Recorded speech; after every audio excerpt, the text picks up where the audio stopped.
Late in his life and career, Shakespeare in The Tempest tried something odd. He made a play about the doings of a nearly all-powerful character. From the beginning to the end of the dramatic action, the magician Prospero faces no real challenge from the schemes or opposition of other people, or from the accidents of nature or fortune.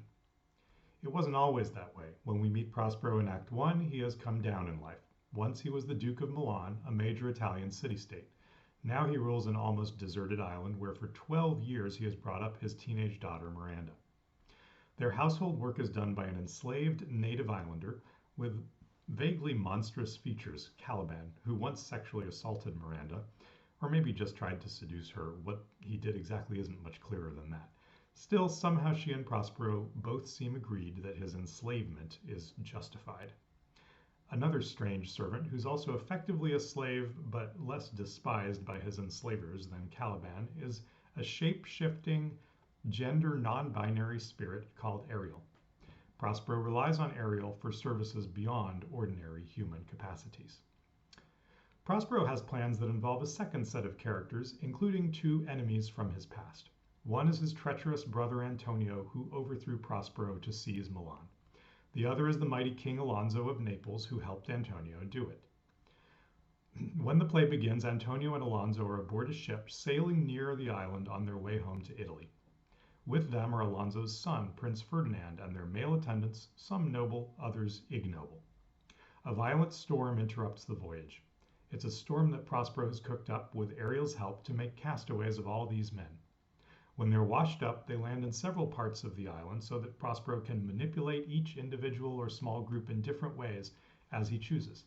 At last, in Act 5, he'll have Ariel reunite them all under his direct control.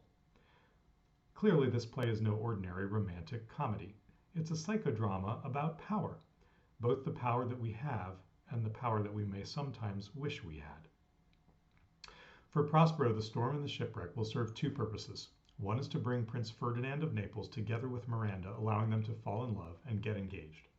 This will turn Miranda from a deposed duke's daughter into the prospective Queen of Naples, giving Prospero royal descendants. The other purpose of the Tempest is to bring the usurper Antonio under Prospero's power together with King Alonso. For 12 years, Prospero has lived for this moment.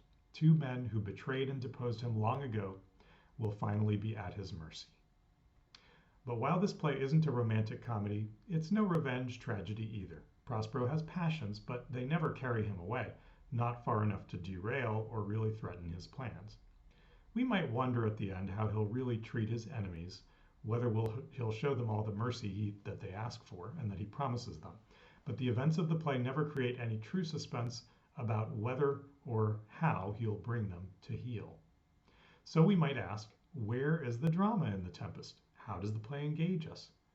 As I read this strange, evocative, and in some ways baffling play, I find that it engages us in three related but different ways: sensual, intellectual, and spiritual. First, the sensual dimension. The play opens in the middle of a storm at sea. Thunder rolls on metal sheets, lightning flashes, maybe candles flickering here and there like St. Elmo's fire.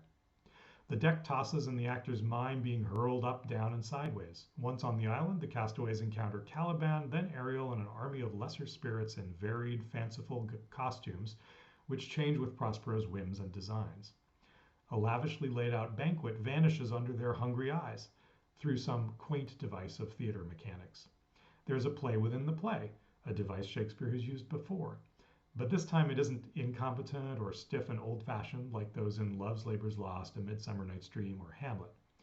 Instead, it's a state-of-the-art masque, a kind of luxury entertainment featuring ancient Roman gods and mythological personages. No expense is spared on Shakespeare's stage. The goddess Juno even descends from Olympus, perhaps in her peacock-drawn chariot. And there is music, not just in the masque, but throughout the play. The opening storm itself sounds like music if we trust King Alonso, who compares its thunder to a deep and dreadful organ pipe. I wish I could provide a soundtrack for this video featuring several surviving pieces related to the play and composed by Robert Johnson, a lute player in Shakespeare's time. They are gorgeous. Find them online somewhere. Robert Johnson, the lutenist, has a Wikipedia page. And even without music, the songs in The Tempest are some of the most influential in the history of English lyric verse, partly for their sentiments, but mostly for their sheer sensual beauty. How can all this sensuality coexist with what I've called the Tempest's second dimension, the intellectual? I think there's even more to say about the Tempest's intellectual backdrop and philosophical themes than about its sensual appeal. So for now, I'll stick to making one main point. A lot of it is about property and entitlement. Who has a better right to be Duke of Milan, and why? Is it Prospero, who inherited the job, or Antonio, who wanted it more and who, unlike his brother, has managed to hold on to it for 12 years? Next, who is the rightful owner of the island? Caliban claims that he is the true heir. Is he? If not, why not? And should the same logic apply to Prospero, who lost his grip on Milan? What exactly makes Prospero believe that he has a just claim to the products of Caliban's labor, or Ariel's?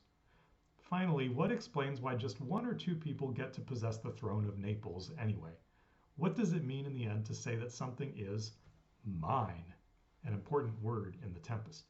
Does mine need to mean mine and no one else's? Possession and property aren't the only topics the Tempest challenges us to think clearly about, but they are the main topic in an early and important speech by Gonzalo, a Milanese courtier and counselor.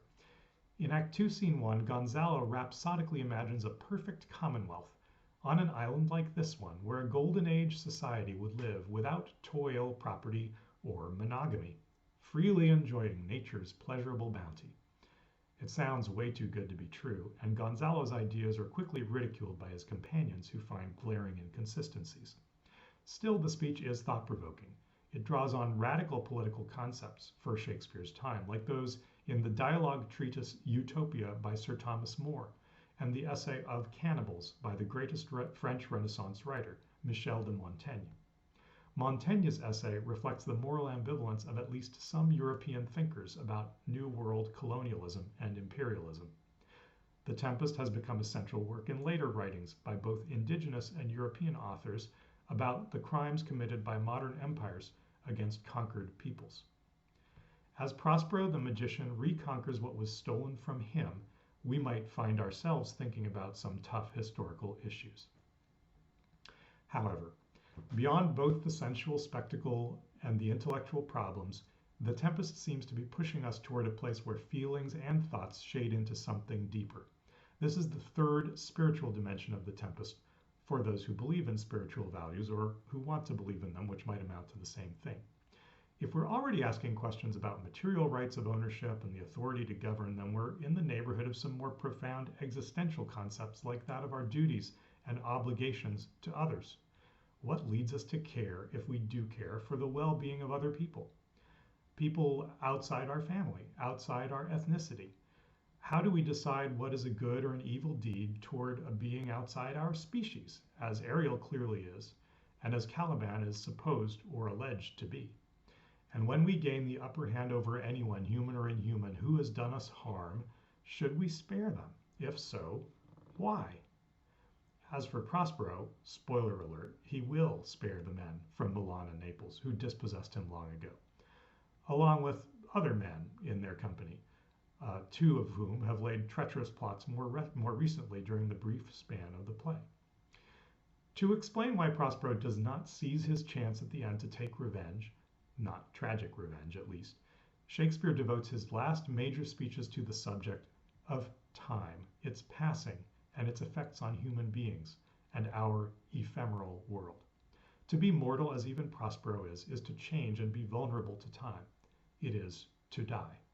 Death is the one loss we can't permanently avoid admitting by compulsively lying to others or deluding ourselves about our worth, our importance, our greatness. Death is the great equalizer. Prospero sees the need to come to terms with time. We can even say he's practicing for death. He lets go of his anger, though it may be righteous anger, partly because doing so is one way of learning to let go. The same notion can illuminate the play's most perplexing mystery. At the end, Prospero not only declines to punish his enemies, he also proclaims that he'll give up the singular powers he has used to vindicate himself. I'll break my staff, bury it certain fathoms in the earth, and deeper than did ever plummet sound, I'll drown my book. One possible reason for this choice is that religion forbids the kind of magic he practices, but another possibility is that he's choosing, of his own free will, to sacrifice privileges he could just as easily keep. Not to get something out of others in return, but because sacrificing things that life makes us want to keep is the most concrete gesture we can make towards an honest reckoning with mortality. When Prospero puts an end to his performance of magic, he begins his rehearsal for the death that awaits us all. Back in Milan, he tells us, every third thought shall be my grave. Why every third thought? I don't know, and Shakespeare's editors and critics have never agreed. You may have some ideas. The Tempest gives us plenty to keep wondering at, thinking about, and meditating on, as long as we live.